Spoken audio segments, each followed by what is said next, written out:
All right, so here we go for what is probably going to be our next to last video presentation, video seminar in ADJ 206, and then we have confessions to do after this.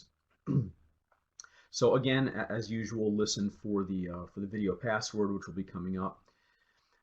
Today we're going to be focusing on Miranda and the two things that are required for the Miranda warnings to be given. As you probably know from past courses and even maybe from this course that you've taken with me, it needs to be only given where there is custody and where there is interrogation. So we're going to talk about custody and interrogation in the context of Miranda.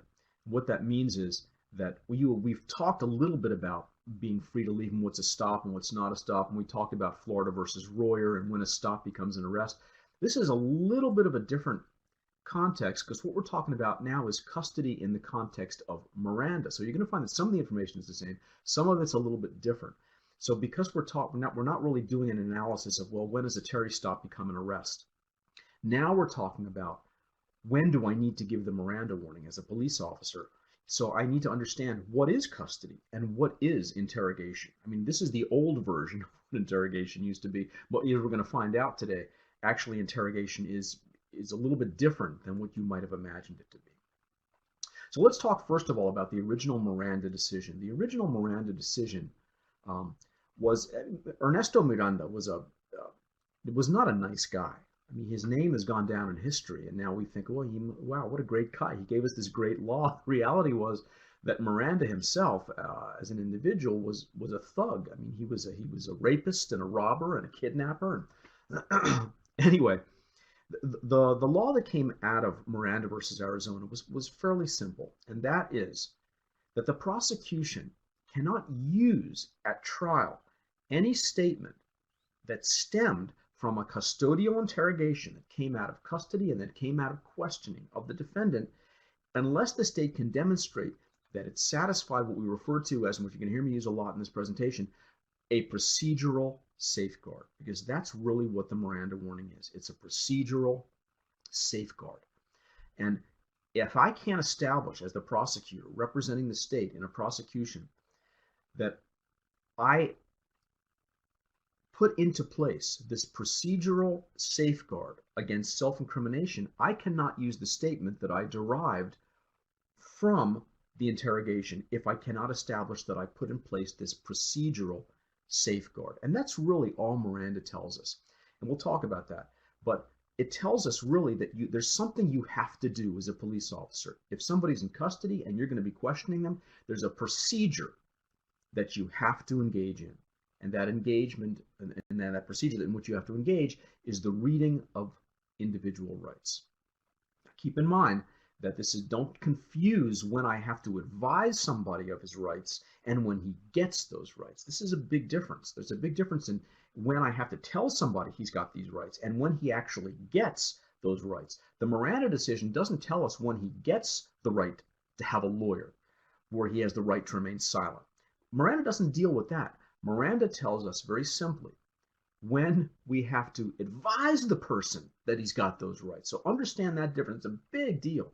And as a result, the whole idea of what gets excluded from a Miranda violation is a little bit different. And we'll talk about that. Ernesto Miranda was placed under arrest in 1963, taken to that's what's Miranda versus Arizona, taken to a Phoenix police station. He's placed in a lineup, which I'll show you, and identified by the complaining witness. Now, he's then taken to the famous interrogation room number 2, where 2 officers question Mr. Miranda. This was the issue that the Supreme Court dealt with. Before he was interviewed, he never was told that he had a right to counsel, right, or a right to remain silent, etc. 2 hours later, guess what? He gives a written confession. Now, on the top of this confession was a written notation in his handwriting that said that the statement was made voluntarily, without threats, in other words, no coercion, and with full knowledge that it was knowingly and intelligently given, right? He wrote that on top, that no one threatened me, etc., etc., and that he understood that his statement could be used against him. Now that sounds pretty good. If he acknowledged all that, why is he challenging? Why is his lawyer challenging this thing at trial? And as you can imagine, Miranda was convicted, or else it wouldn't have gotten to the Supreme Court, right, on appeal. And the reason his lawyer challenged it was quite simply because, hey, he wrote these things down, right? But it goes beyond that. The state's responsibility is not just to make sure that he writes things down or that he knows these things, right? In whatever knowledge he gained as a criminal or whatever, but you have to actually tell him what his rights are. And that was, it seemed like a small matter, but that's what Miranda was really all about, is the fact that police officers have to tell you these rights. Interestingly, I thought I like to provide a little color, as you guys know, to some of these famous cases. Remember, I did it with Terry and with Mapp versus Ohio. I showed you Dalray Mapp. I showed you John Terry, who's the star of Terry versus Ohio.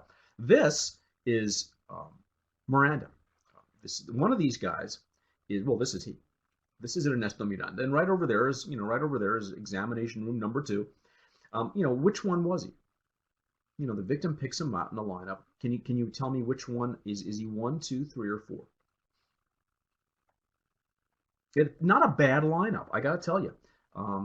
As lineups go, I mean, if we had put one African American guy in here and we were looking for an African American, it would be what we call a lineup that is impermissibly suggestive, right? But they're all Hispanic. They all look roughly comparable. A fair lineup. It was the interrogation that they got wrong. Anyway, this is Ernesto Miranda, number 1, right? So I just thought I'd show you an interesting little bit of history. Okay, so let's talk about custody, and again, we're going to talk about custody interrogation, not from, especially custody, not from that whole Royer, Florida versus Royer thing, and that Montoya Hernandez, and how long can we keep somebody, when does it stop becoming an arrest? But we're going to talk about custody in the context of Miranda, right? And of course, what is interrogation from the Miranda perspective, which is a very interesting analysis. So first of all, the Miranda court, the Supreme Court, determined that custody exists when a person is deprived of his freedom, right? In any significant way. And you guys might remember that when we talked about arrest, I said arrest is when a reasonable person would feel that he is what? Not free to leave, right? And with custody for the purposes of interrogation, or for Miranda, we talk about that plus this sort of additional factor, and that is you have to be deprived of your freedom of movement or action in a significant way. Now, that's what the Miranda court said, right? So this guy, for example, right, is in custody, at least from a Miranda perspective. We want to start talking to this guy. I would say he's in custody because he is deprived of his freedom of action in a significant way, right? This guy too. This guy, I mean, I would say that he is deprived. You got the guard outside. He ain't going nowhere. You got bars on the window. He is a likely interpretation would be he is deprived of his freedom of movement or action in a significant way, right? Now, is there a bright line rule, right? Well, again, I know you guys probably like bright line rules, but as you know from this class, if it's not a bright line rule, it's what? It's a case-by-case analysis, right? So in this case, it's really difficult to determine in a bright line way what custody is. When there are bars on the window and when there are 2 people inside and 1 person outside, you're in custody. We can't create a bright line rule. So what we have to do is determine what, again, you've heard this expression, we have to determine what a reasonable person in this guy's position, how that person would have understood his situation. So would this guy feel A, that he's not free to leave, and B, that his freedom of action is deprived in a significant way? I would say yes. The same with this guy, right? And that came from Berkemer versus McCarty. And I'm not going to ask you about the Berkemer case because it's a relatively small point in the context of everything we're talking about here. But keep in mind that it is a case-by-case analysis to determine what the objective, reasonable person would think of his situation, right? Okay. Now, we have talked about in a previous presentation, I'm trying to think which one it was. I guess it was that whole, I think we may have done this in class. I can't remember if we did it in class or if we did it on video. So it's like a dream now. Where the hell were we, 2 weeks ago? But we talked about it. We will talk about it in traffic stops, and we will talk about it in questioning in the home and questioning at the police station. Like I said, we talked about this a little bit before, but we didn't really talk about it in the context of Miranda. So we're going to talk about these three things. And so some of the information might look familiar to you, but now we're sort of talking about custody in the context of when a person is in custody for Miranda, right? When that procedural safeguard of the Miranda warning has to be given to them, right? So let's talk about the traffic stop. General question, are you in custody during a traffic stop? And the answer is no. Look, when you're by the side of the road and there's one cop who's got a dog who's walking around your car, and there's another guy who's issuing you a ticket, clearly you would feel that you're not free to leave. And you would probably also feel that your freedom of action is deprived in a significant way. I mean, this is the definition of custody, at least for Miranda. So the question is, if a reasonable person would believe this to be custody, then you'd think that in a traffic stop, if it's custody and if the guy wants to ask me questions, he's got to Mirandize me. Well, how many of you guys have ever been stopped for a speeding ticket and had your Miranda warnings issued to you? The reality was that traffic stops, although they look like that old expression goes, looks like a duck, walks like a duck, quacks like a duck, it ain't a duck. Why? Because traffic stops are presumptively brief. They are presumptively brief and temporary, which means that because we know when we're involved in a traffic situation, we're going to be let go fairly soon, as soon as the purpose of the stop has been fulfilled. That's the issuing of the ticket. Generally speaking, I'm going to be let go. So the courts have been reluctant to call this custody, which means that, bottom line, this is what you guys are waiting for, you do not have to be advised of your Miranda warning when a cop asks you questions in a traffic stop, right? The other reason is that not only are they temporary and brief, but they're so public, they're out in the public, that there really isn't any suggestion of coercion. I mean, how could you appear to be coerced when you're in public? Now, I'm sure a couple students would probably come up after class and say, hey, I was involved in a traffic stop that definitely, was the appearance of coercion. But generally speaking, when it's in public and it's traffic, it's unlikely you're going to appear to be coerced or forced into anything. It's temporary, it's brief. So generally speaking, that's kind of where we are with traffic stops. Keep in mind then, a sort of conclusion that it's similar. A traffic stop then is sort of similar to a Terry stop. You're not free to leave. Clearly in a Terry stop, you're not free to leave, but it's non-threatening, right? It's sort of an investigative detention for only for traffic purposes only. And what kind of questions are generally you going to get asked in a traffic stop? It's sort of that kind of investigative fact-finding stuff. You guys know what happens in a traffic stop. Where are you going? Why are you going so fast? Where are you coming from? What are you doing around here? It's not really a particularly intrusive type of interrogation. So generally speaking, we don't consider traffic stops, they're not, forget it. It's not, Miranda doesn't fall under the Miranda umbrella, right? Now, this is where it gets interesting, and this is the heart and soul of the stuff we've been talking about, is can a traffic stop evolve into something that is custodial? And you guys, I've used that word a lot. The idea that a stop will evolve into something else, or will develop into something else, or will blossom into something else. Yes.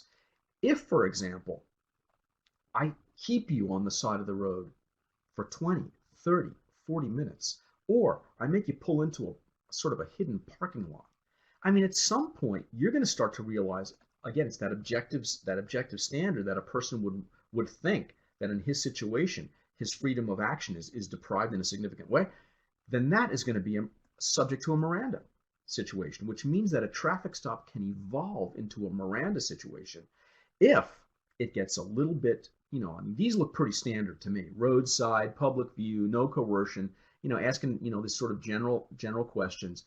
But a traffic stop can evolve into a custodial situation. And if it does, and they start asking you questions, they're going to need to advise you of your Miranda warnings. And if they don't, any statement that you give is going to be, oh yes, excluded. All right, you guys know that. All right, you're smart. Okay, so let's look at this. I think we may have talked about this a little bit, but again, I want to sort of reiterate it just in the context of Miranda, and that is, what about in your own home? Well, generally speaking, you're going to be the focus of the investigation sort of after you've been questioned, right? That's when I get the information from you that maybe lead. By the way, this is Aaron Hernandez. Aaron Hernandez was a great guess he was a tight end for the New England Patriots. There's some programs, some interesting shows on, I guess it's on Netflix now, about Aaron Hernandez. Uh, Killed a guy named Odin Lloyd, I think, and was accused, tried, and I think acquitted, found not guilty of murdering two other people. I don't know what happened to Aaron Hernandez. They say it was these concussions that he got from playing in the NFL that really changed his mind in such a way that he became a thug. Um, he was arrested in his home, and I thought, this is an interesting example of a person who's placed in custody in their home. Um, and the example that the book gives, and which is an interesting example, here's a state agent, an IRS, Internal Revenue Service. They interview somebody in your home. Are you in custody? And that particular case, of course, the guy gave incriminating statements, and he later tried in a case against him for tax evasion. He tried to have those statements excluded, and the court said, no, you weren't in custody, so there's no reason to exclude you, because there was no reason to advise you of a Miranda warning. Why? Because generally speaking, the rule of thumb is that in your home, you are less likely to feel as if your freedom of action is deprived in a significant way. Right? And that's the language that I've given you. Where are we most comfortable? Cops come in and talk to me, and I say, "Hey, excuse me. Hey, excuse me for a minute. I gotta go take a piss." Excuse my language, whatever. Or hey, man, I gotta go throw up in the bathroom. Or whatever. Right? I'm generally going to do it. He's in my house, so we generally feel not custodial, right? In our house. I hear thunder outside. I want to make sure I'm not going to lose internet here right in the middle of a presentation. Now, there's another situation that could become, I'm not saying that all home detentions are non-custodial. It could be. When 4 police officers wake you in the middle of the night and start questioning you, wake up! Where's the body? I would say at that point you probably are in custody. So again, it depends. It's this case-by-case analysis, and it's raining really hard right now, and the wind is blowing sideways. The rain's going sideways. Anyway, okay. So generally speaking, it's tougher to be in custody in your own home because of that whole freedom of movement thing. I'm less likely to feel that I'm deprived of my freedom of action in a significant way in my house. Now, what about in the police station? Is custody more likely to be proven in a police station or harder to be proven in a police station? So the case that I love, and it's not the password for today, but I thought about making it the password, is Oregon versus Mathiasen. Oregon versus Mathiasen is a 1977 case that says that, generally speaking, when you are in a police station, what do you guys think? Are you more or less likely to feel like you're in custody? And the answer is you are more likely to feel in custody. Why? Because police stations are, and this is the magic language, and I think I asked you this on your final exam, these types of situations inside a police station are what we refer to as inherently coercive. Coercive means a feeling of being forced, or threatened, right? By nature, the idea of being in a police station, I feel as if I am being coerced. So generally speaking, when a police officer, when you guys will be interviewing people at a police station, keep in mind that the courts are likely to find that that's custodial. Now, does that mean that at every time you interview somebody at the police, down at headquarters, you have to advise them the Miranda warning? It absolutely does not mean that, right? It doesn't mean that just because of Oregon Mathiasen says that, hey, interviews at police stations are inherently coercive, therefore, every time you interview somebody at the police station, you got to advise them their Miranda warning. No, you don't, right? Especially if, and this is really interesting the way police officers will create this situation. If the interview is voluntary, then I don't have to advise you of your Miranda warning. Why? You're not in custody, right? It's voluntary. It means you can leave, right? If I haven't placed you under arrest, or I haven't used the word arrest, right? It's completely not part of my vocabulary, right? If I keep you there for, 2-3 minutes, 20 minutes, half an hour, and I ask you, I tell you all the time, I repeat this, bro, dude, hey man, you can leave at any time. The case of Melissa Collins, I think I told you about that, this girl who was murdered, 16, North High student. The police were, when they interviewed this guy, Ernie Chase, who was her stepdad, who actually strangled her, raped her, and buried her under a pile of dirty clothes in his bedroom, before he was getting ready to dispose of the body. They kept telling him at the station house, well aware of Oregon versus Mathiasen, they kept telling him, hey, Ernie, you know, you can leave at any time, right? Hey, Ernie, thanks for coming. Hey, man, anytime you want to leave, anytime you decide you don't want to talk to us anymore, dude, you know, take a hike. You are not here because we're asking you to be here. You're here because you want to be here. You understand that, right? You understand that, Ernie? You understand you can leave at any time? They kept asking him why. They're creating a record to establish that it wasn't an inherently coercive or custodial interview, and therefore they didn't have to read him his Miranda warning, because when you read somebody their Miranda warning and the first thing you tell them is, hey, you have the right to remain silent, what do you think they're going to do? They're going to remain silent, right? So then they didn't want to do that, right? Now I put these pictures in because, again, this is my favorite woman that I love to hate. This was Jodi Arias. Jodi Arias. You guys got to watch this. If you have a chance to watch this video of the first interrogation of Jodi Arias. She's in an Arizona. Here she is. She's in the interrogation room, and the guy. And this is very common because what they'll do, they'll film it, and then they'll go out and they'll stand in back and they'll watch to see what the conduct of the person they're interviewing is, to see if it, or maybe they talk to themselves, which they do. What she does after the cop leaves, she goes into a corner and stands on her head. I mean, she was a real piece of work, right? I mean, clearly for Jodi, this was not an inherently coercive environment, right? And not because anything the cops did or didn't do, because of the way I mean, clearly. And then at one point, if you watch the video, it's very interesting because the sound was on, and she says to herself, you know, Jodi, least thing you could have done was to put on your makeup. You know, to do your makeup. Jodi, gosh. She's talking to herself, right? So, you know, a case-by-case analysis of what a police station interview is. Is it custodial or is it non-custodial? But generally speaking, the threshold is a little bit tougher to establish that it's non-custodial because they are considered inherently coercive environments, right? All right. So let's just slam these things up here. What are the attributes that I think I asked you this too in a final, or one test that I asked you this, or would have asked you if I'd ever seen you again. What is likely custodial? I mean, if I have to sort of plug everything into this kind of, you know, this case-by-case analysis. Well, if you are under arrest, it's more likely that you're in custody. Why? Because they're probably going to put the cuffs on you. And if they put the cuffs on you, then the chances are you would feel like your freedom of action is deprived in a significant way. If they keep you for too long, it's probably evolving. Again, there's that word. It's evolving into a custody situation.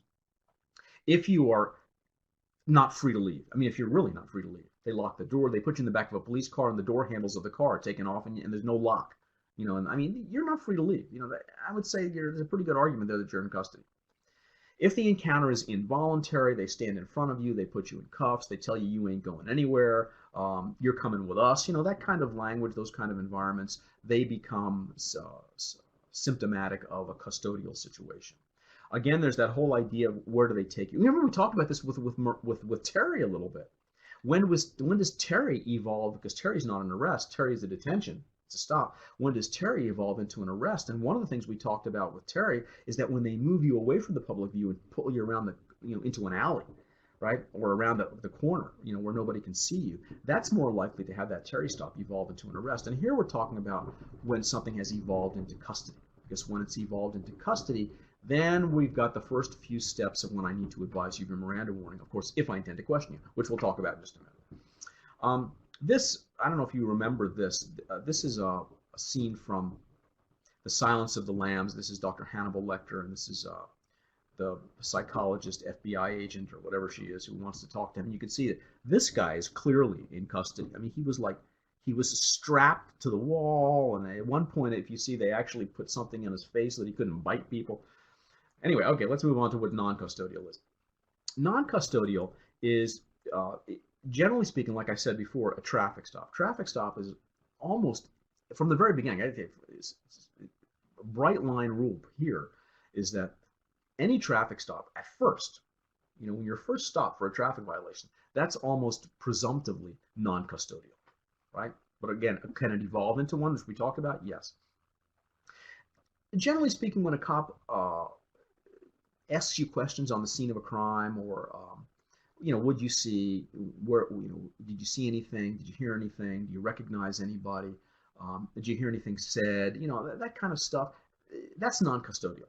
That's like that sort of investigative function. That mere investigative function is not custody, right? Of course, once you become the focus of that investigation, it's a little bit different. All right. If clearly, the opposite of not free to leave, you're free to leave. Hey, man, you got a minute? Remember those little things we did in front of the room? Can I go? Yeah, you can go. Just wondering if you have a couple questions. I have a couple of questions for you. But then, of course, when I get in front of you and prevent you from leaving, remember we did that thing? That would suggest that maybe you're not free to leave. Same thing as a voluntary encounter. I'm here because I want to be here, and when I don't want to be here, I'm going to leave.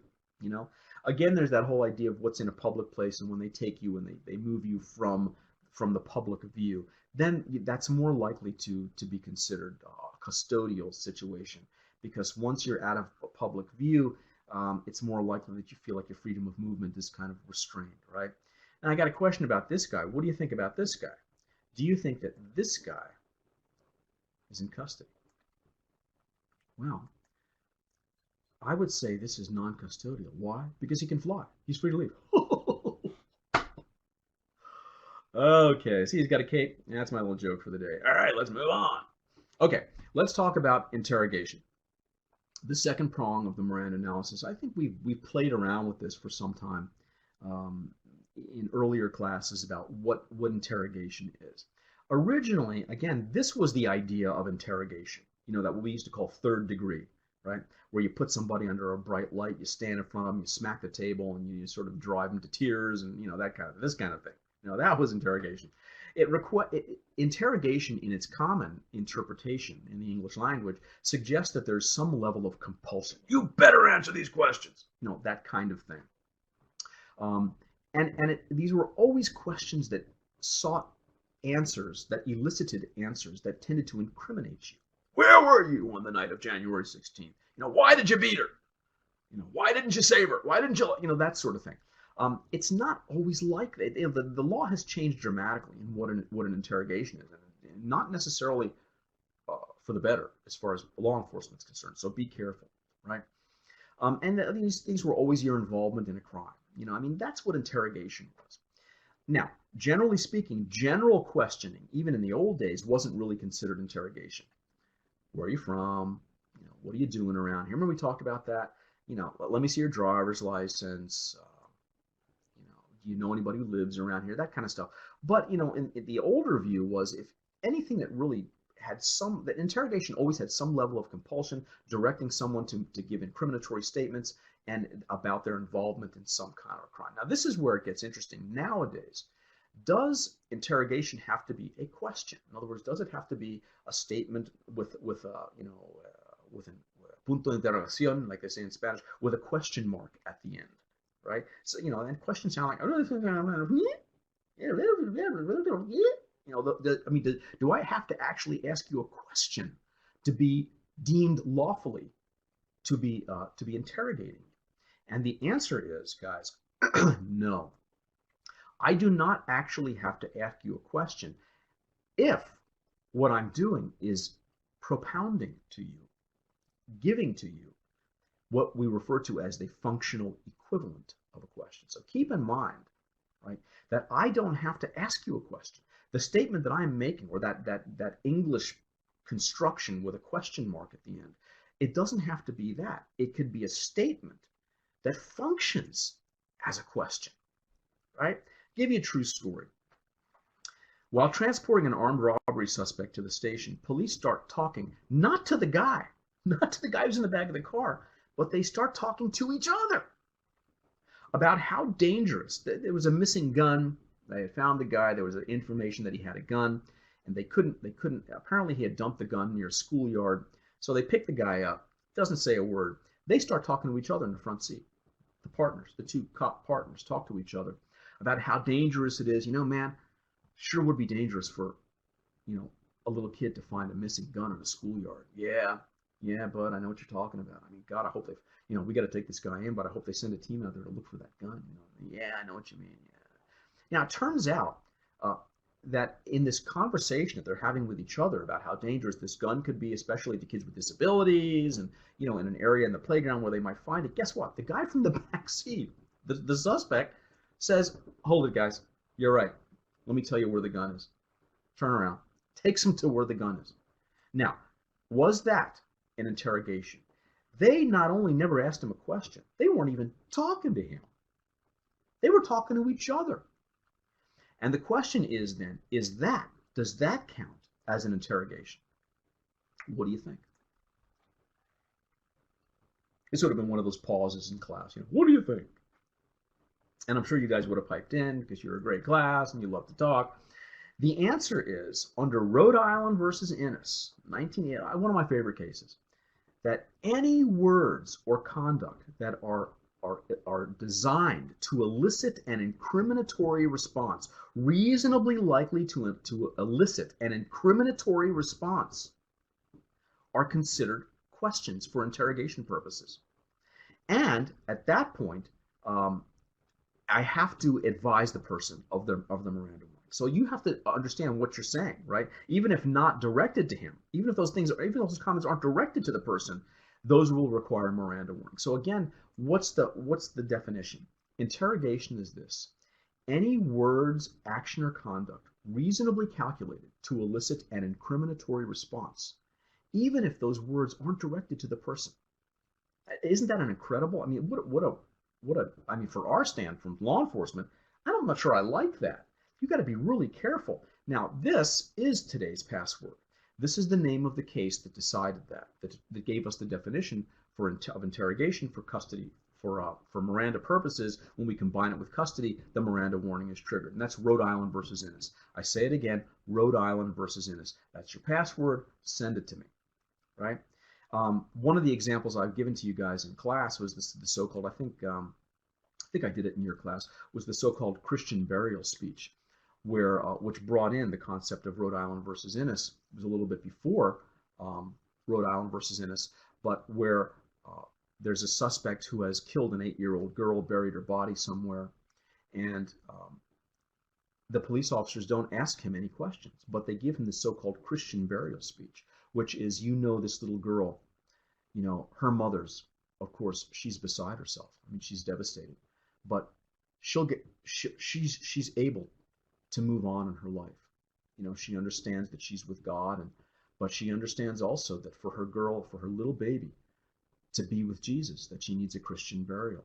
She has to be in a grave somewhere, in a marked grave, because it's only this way that Jesus will be able to recognize her and pick her up, and et cetera, et cetera. And that in our religion, the Christian burial is really what we need to give us peace and to ensure that our loved ones are with Jesus. Now, at that point, they're not asking any questions. What does the guy do? Breaks down, says, "I'll take you to the body." What does he do at trial?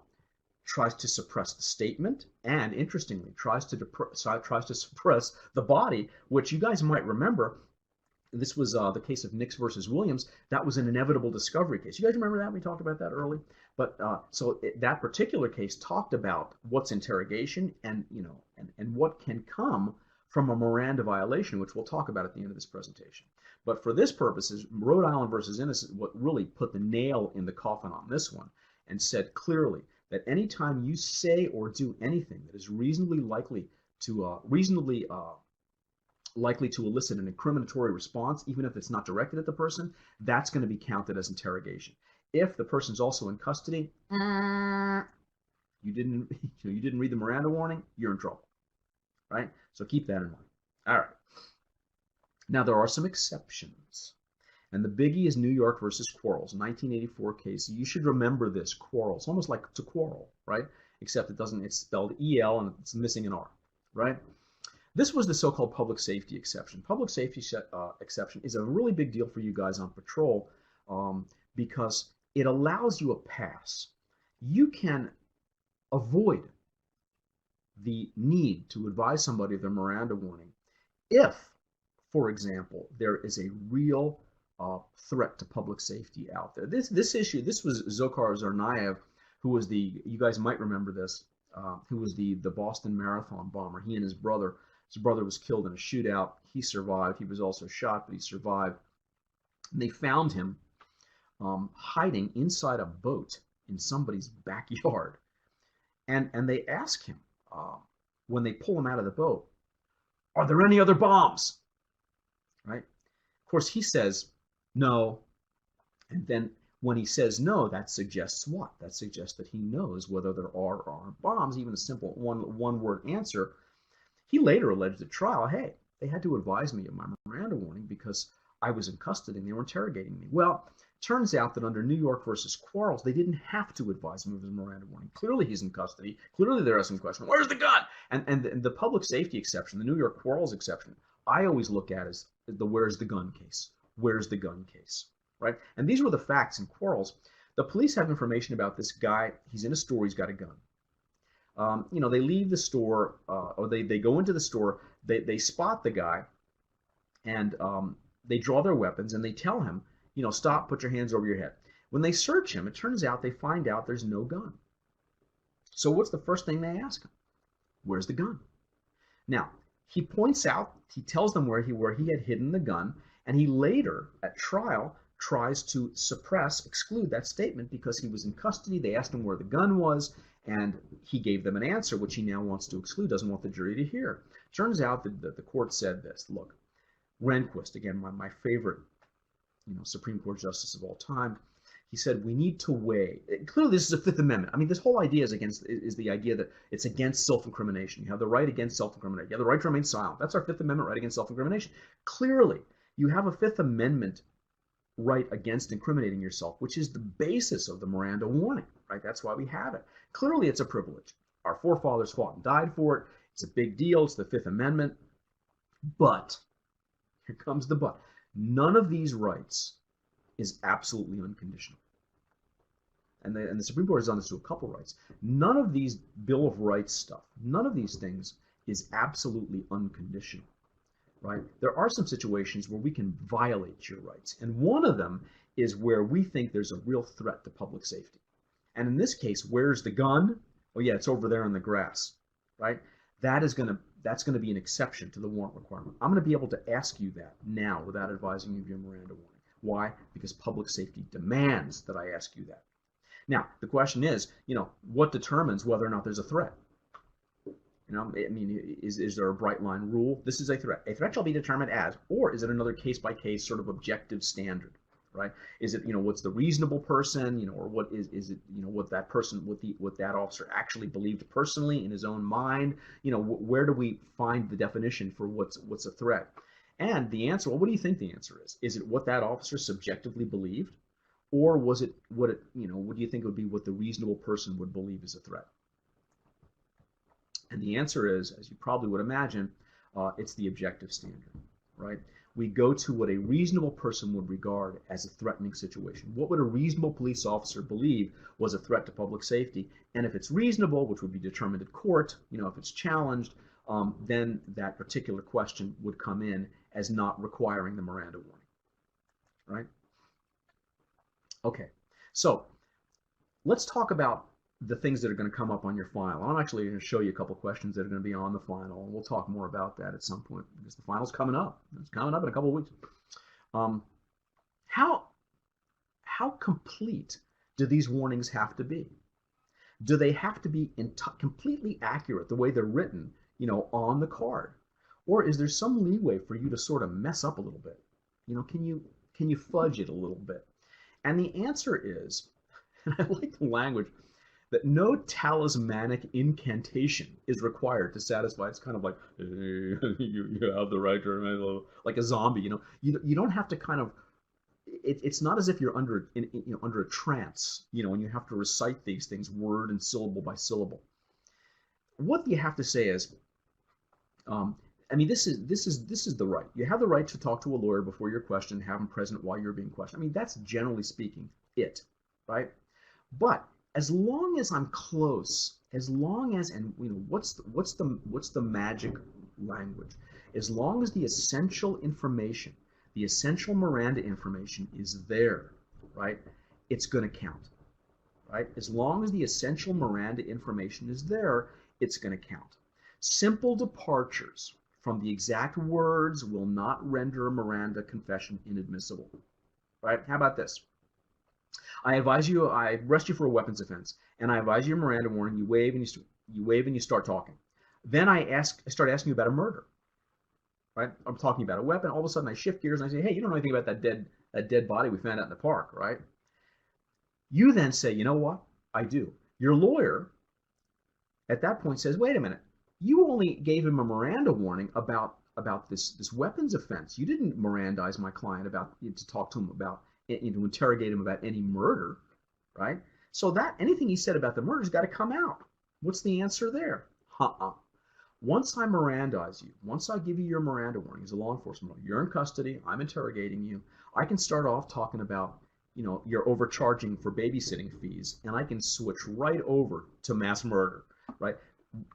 Generally speaking, once I advise you of your Miranda warning, I don't have to make you aware of every possible subject about which I might ask you questions, right? So whether or not you were aware that I was going to switch to murder, it doesn't matter, right? So one warning, generally speaking, covers anything you want to ask about.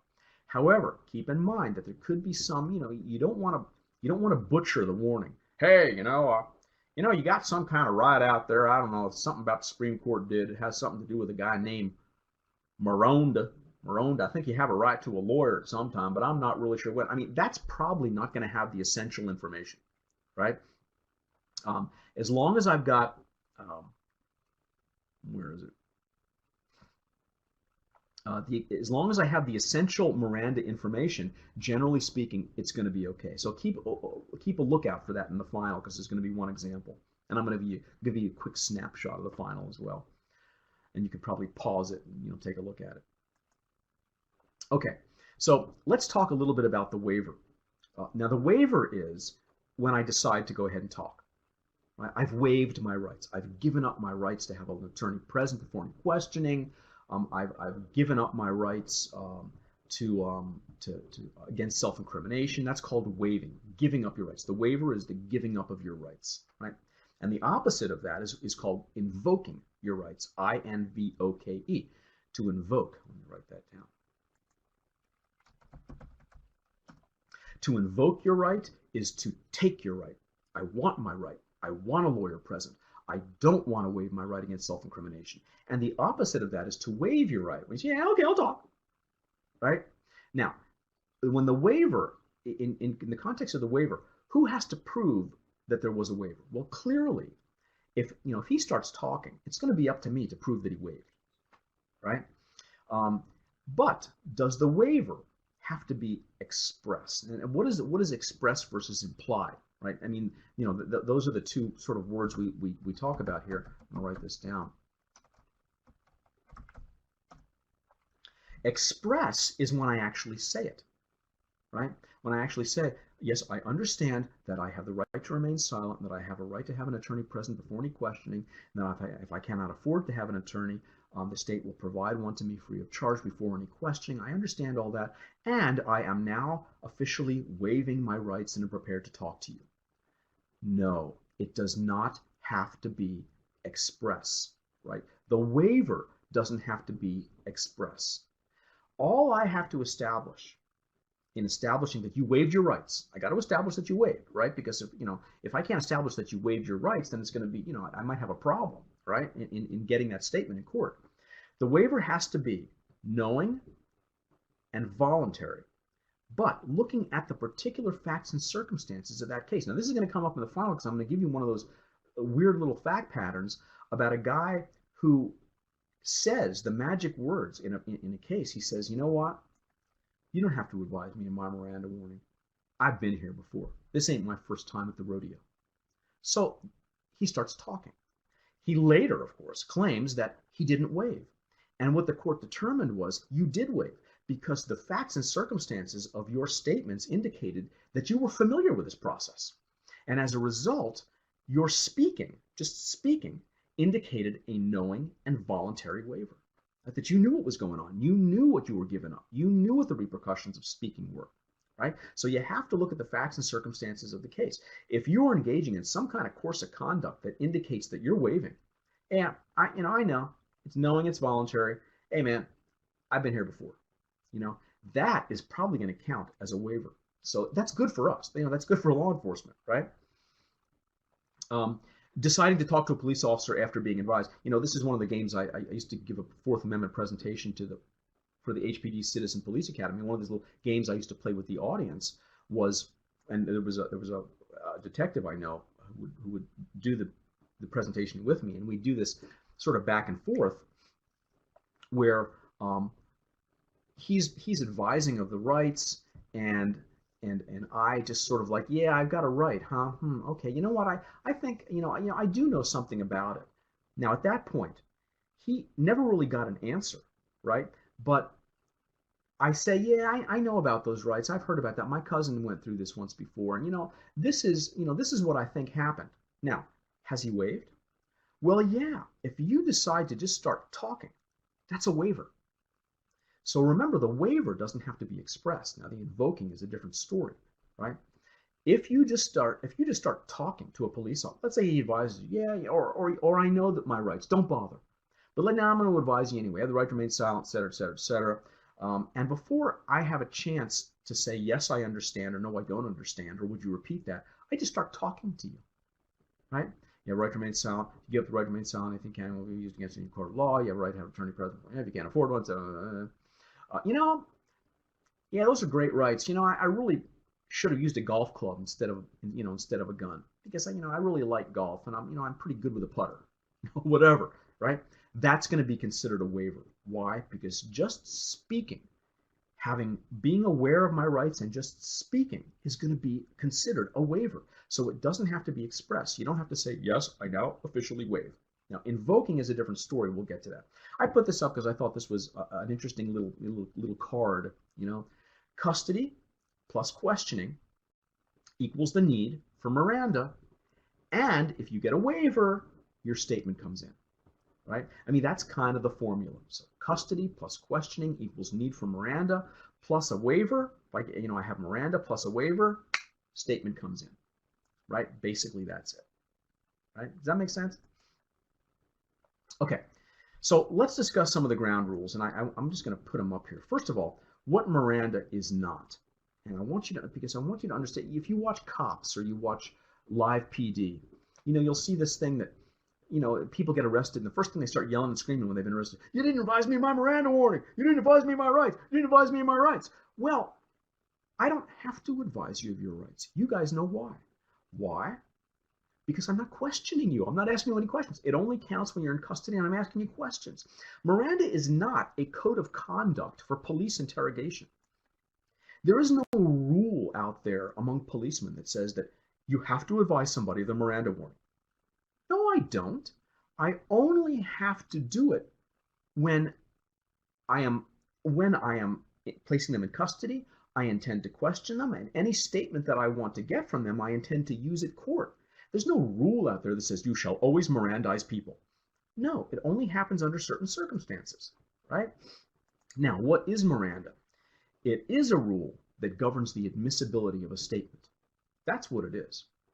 What it says is that if you don't engage in this procedural safeguard, if you don't advise this person of his rights when you have placed him in custody and intend to interrogate him, any statement that he gives to you is going to be inadmissible. We're not creating some rule that says that you have to advise people of the Miranda warning. Hey, you don't have to advise them of their Miranda warning if you have no interest in an admissible statement. If you don't care whether anything they tell you is going to be admissible or not, then don't bother. It's not some rule of conduct, like, wash your hands after, using the bathroom. It is simply a procedural safeguard. If, this is the Supreme Court talking to police officers, if you guys want to get a statement from somebody and use it in court, then you have to advise somebody of the Miranda warning. But if you don't have anybody in custody, you're not interrogating them, or they are in custody and they're being interrogated, but you don't have any interest in having an admissible statement come out of that session, then don't advise them. It's not a rule of conduct. It just simply says that this is what you need to do if you want to have a statement that's admissible in court. Does that make sense? Right? So, what's really important that you guys get that the average layperson does not get is what Miranda is and what it isn't. Right? Now, what does it not tell me, that I can't do? First of all, it doesn't tell me The Miranda decision doesn't tell me that that I can't not provide a full warning, right? It doesn't really tell me that, right? It doesn't prohibit, that I not give you a full warning, right? What it does prohibit, again, and it's really, again, don't look at it in terms of you must give a full, complete, accurate description of the Miranda warning. It doesn't say that. All it says is this, that if you want to get into evidence a statement, you have to advise the person of his Miranda warning, right? What it does prohibit is that the admission of an unwarned, that's what we call it, an unwarned statement into evidence. If you're okay with not getting your statement into evidence, dude, don't advise, right? But it does prohibit, what it does say you can't do is use that statement if in fact you didn't advise properly, right? So again, guys, I mean, this is kind of, and I remember when I was in law school, we talked about this, and it was, some people didn't get it. And that was the idea that it's not the failure to warn that's the violation. So there's no prohibition against not warning. It's not failing to warn somebody that's the problem. It's the admission of the statement. If it's been unwarned, that's the problem. Does that make sense? It's not a code of conduct. There's no rule out there that says thou shalt always advise of Miranda. No. If you don't advise of Miranda warning, fine, live with it. What is a problem is when you try to get that statement into evidence, that unwarned statement into evidence. That's the problem. That's what Miranda is. It's just a procedural safeguard. And, again, I hope you see that difference. Write me, talk to me if you want, email me if you have any questions. I'm more than happy to go over this, right? Who does Miranda apply to? Well, as you guys know from like the first day of class, it's the state action. Remember we talked about state action? It does apply to government actors. So, if the guy who's mowing your lawn asks you questions about, who broke into the house next door, he doesn't have to Mirandize you, right? It doesn't apply to private individuals. It applies to state agents, right? You guys know that, right? Because the state action is always what triggers constitutional violations, right? When does Miranda apply? It applies only, again, this is review now, when both custody and interrogation occur. Now, I want to go over to this, and this is the warning. You guys I'm not going to read it to you, but you guys have probably heard it enough on TV that you know what it is. We know that the waiver can be implied. What about invoking? Can that be implied? For example, let's take that little interaction that my friend and I did when we were talking about Fourth Amendment. Let's say I'm advising him of his rights, and he keeps saying this. I think that lawyer thing, that's a pretty good idea. Now, let me continue to read you your rights. I'm not sure if I want a lawyer, but my cousin had a lawyer once, and his lawyer really did a great job for him. You have the right to remain silent, anything you say. I kind of like that idea of a lawyer. Yeah, I kind of like that idea of a lawyer. That's probably not a bad idea. I should probably have one. Now, let me ask you something. Is that an invoking of his rights? Has he invoked his rights? Has that person invoked his rights to a lawyer? The answer is, guys, no. The waiver can be implied, right? But the invoking has to be express. If he doesn't say, and in this little game that we play in front of all these people, he keeps asking questions. The defendant, the suspect, is saying, yeah, my cousin had a lawyer once. I think that's probably a pretty good idea to have a lawyer. I probably should have used a gun instead of a putter. Well, he later goes to court and says, hey, he was talking about a lawyer right and left, how he thought it was a good idea, his cousin had one. It's not an invoking of your rights unless it is expressed. Now, what does that mean? When you guys are interviewing somebody, when you're interrogating somebody, what words do you have to hear for you to realize, uh-oh, got to stop questioning. Got to stop. Dead in your tracks. You got to hear these words.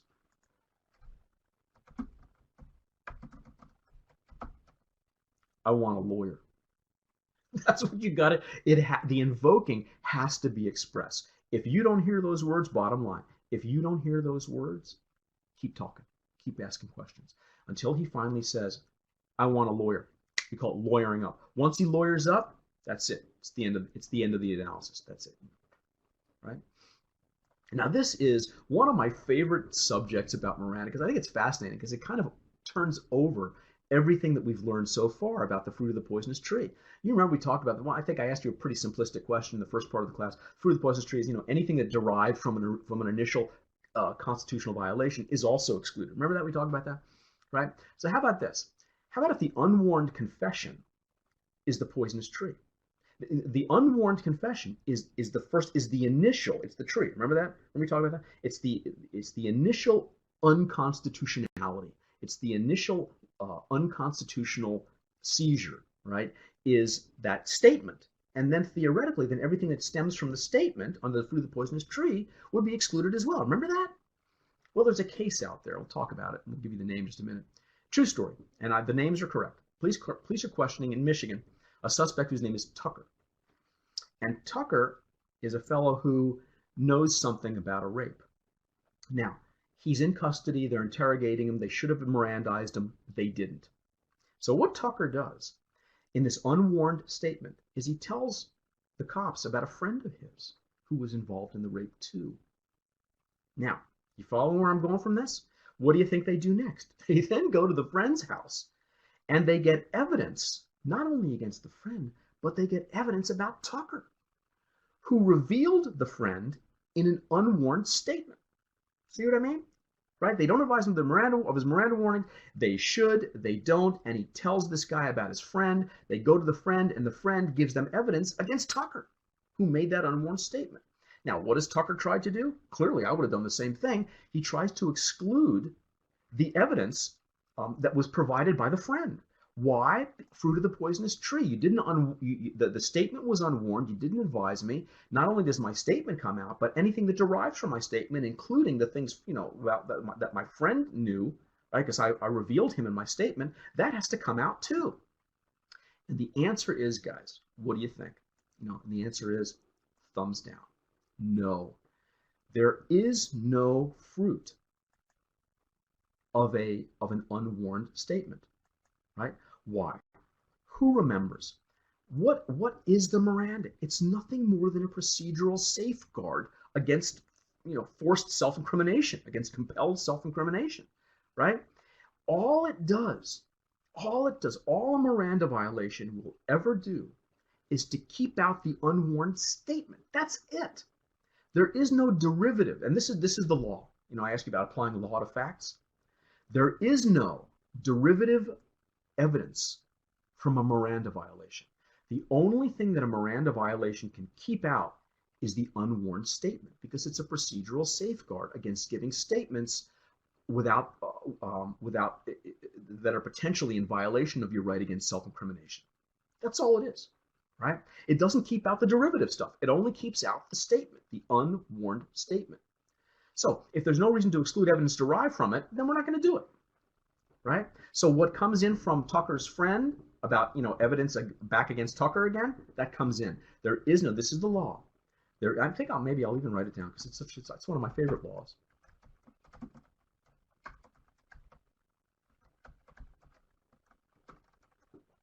Bear with me.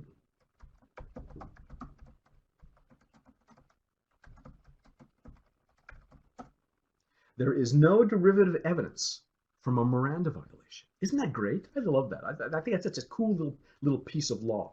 By the way, what do you think the case name was?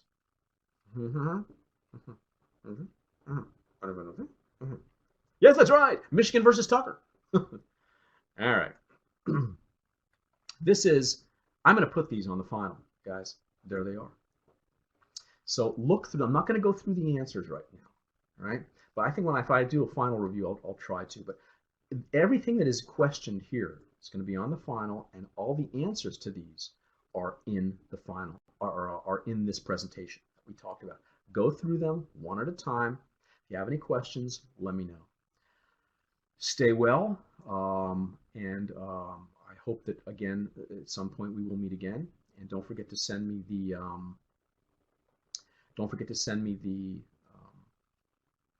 the video password.